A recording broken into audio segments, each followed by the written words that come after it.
Hey, this is Nimbo, and yeah, we're just going to be discussing about what to do if you're really stuck in deciding on which job offer that you want to choose. So yeah, let's get into it.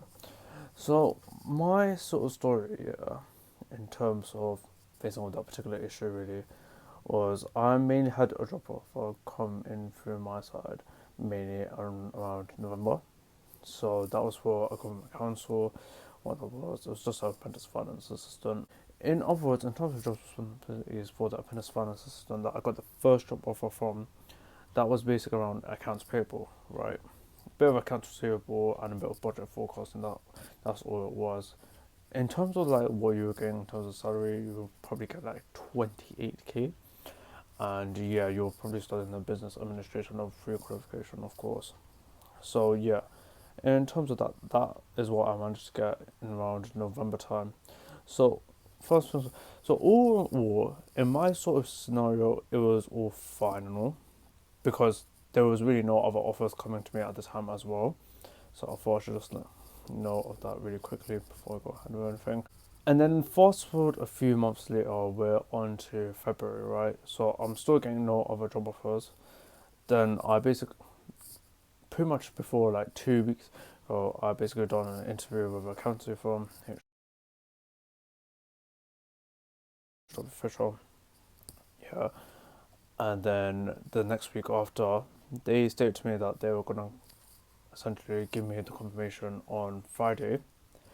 I sent the signed contract, which is completely stupid on my behalf, before Friday because I thought I wasn't really going to get the job offer at the time, and I thought I would basically be losing two potential job offers all in one go because I was that stupid and thinking, oh, it's fine.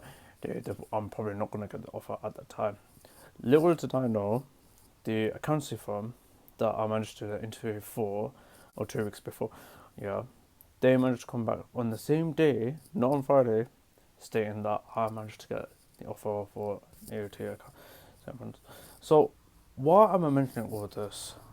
Because some people may be in the situation that you're in. You may do something stupid like accidentally send a signed contract in terms of basically accepting the first offer, and you may think you're doomed in terms of that sort of scenario, which means that you're not able to do the second offer at all.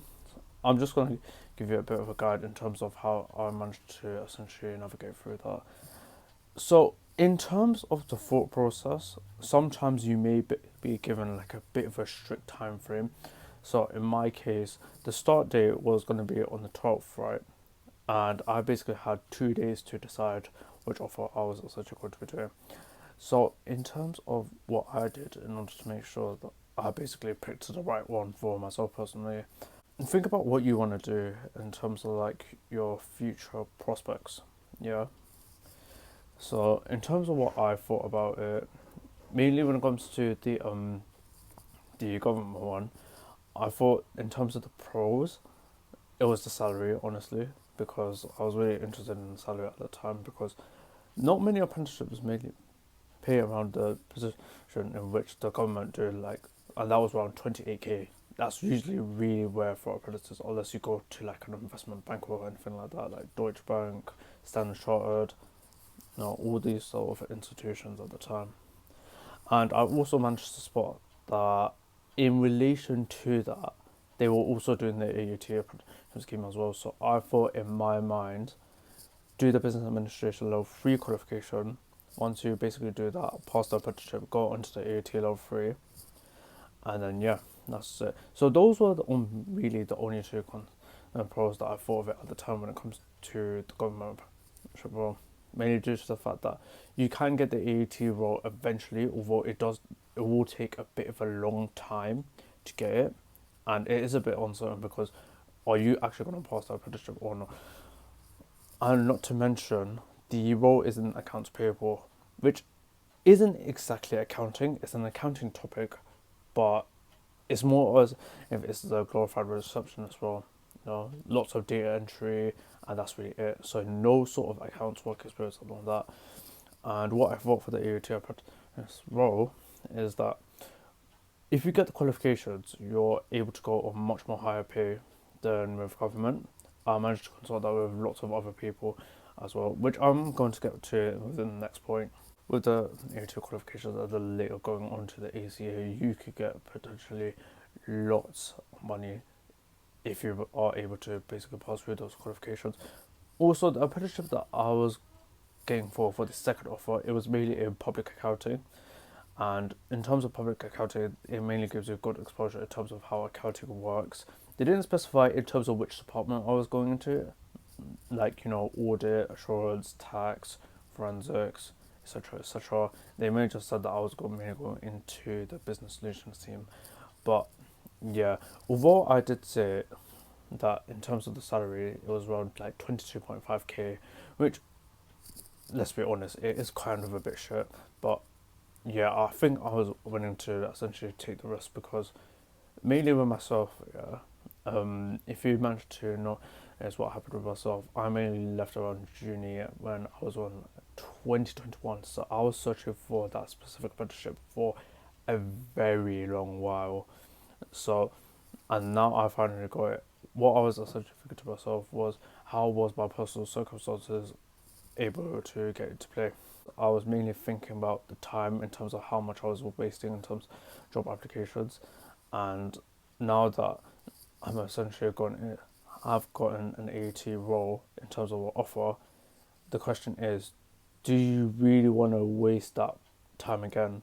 Because what if you basically go through the business admission, this level 3 qualification, and then you manage to find out that that specific department, they still want to keep you on, and they won't like it if you essentially go into the AAT. So that's mainly within transaction finance within government, basically making your journey within accountancy even more longer as it is now. Whereas if you go and take the AAT role, which has a bit of a low salary, then you're able to essentially get a lot more of the exposure first, and lots of employers will value that and then will pay you higher salaries later on if you move into industry. So that's essentially my sort of thought process, and then through that, that was what also helped me to essentially make my decision. Essentially, making sure that I thought of the pros and cons in terms of which role is actually going to be beneficial for me in terms of what I wanted to do. And what I did secondly was I always connected with like lots of people, make sure I get their sort of judgment in terms of, you know, what role that I should mainly go into. So I'll mainly be like going on LinkedIn in terms of explaining my situation, in terms of what happened, and then I'll be essentially getting lots of guidance in terms of what would essentially be best for me.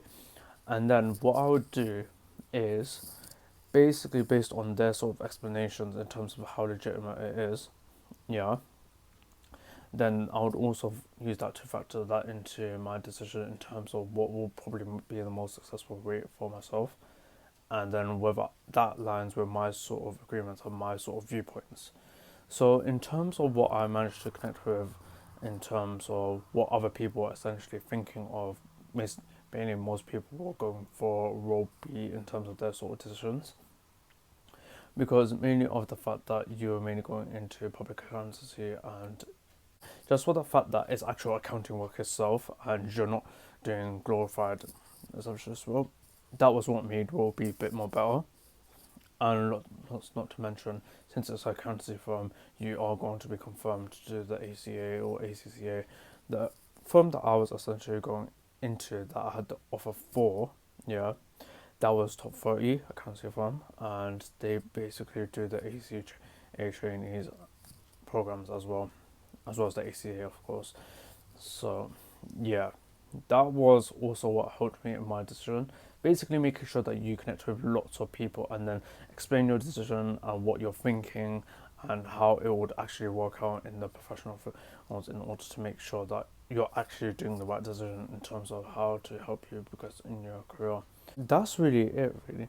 I guess what you could say as an honourable mention is essentially look at how other people manage to do their sort of career journeys and what they did in the past to see what you could essentially do in order to make sure you could get yourself on that path.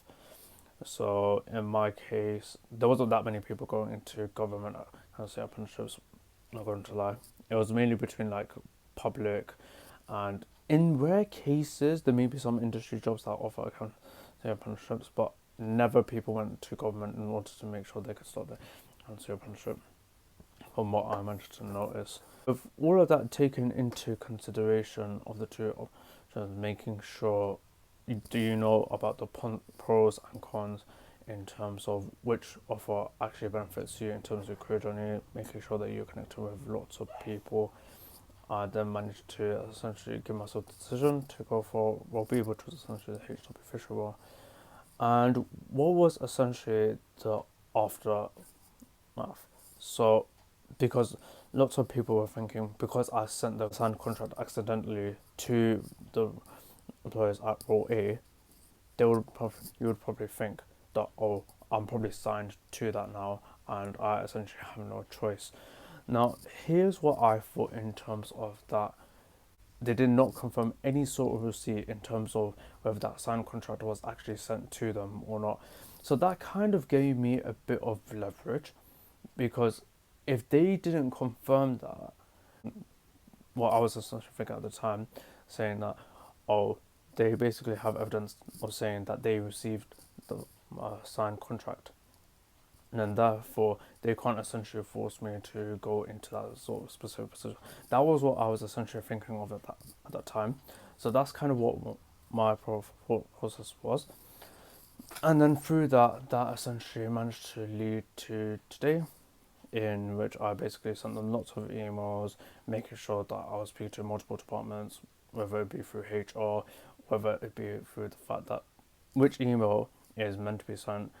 If your line manager, supposed line manager, say for example, wasn't available, you'll be sending to that email to make sure that they can understand that you're not interested in the role.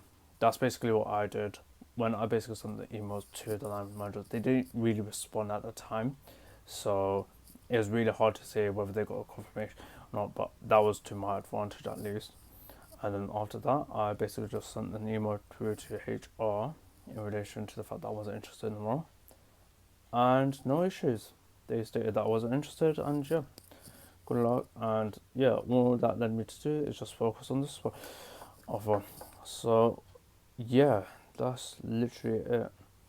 So that's essentially my sort of journey in terms of like what to do, in terms of how you're meant to decide if you have like a couple of role offers here and there.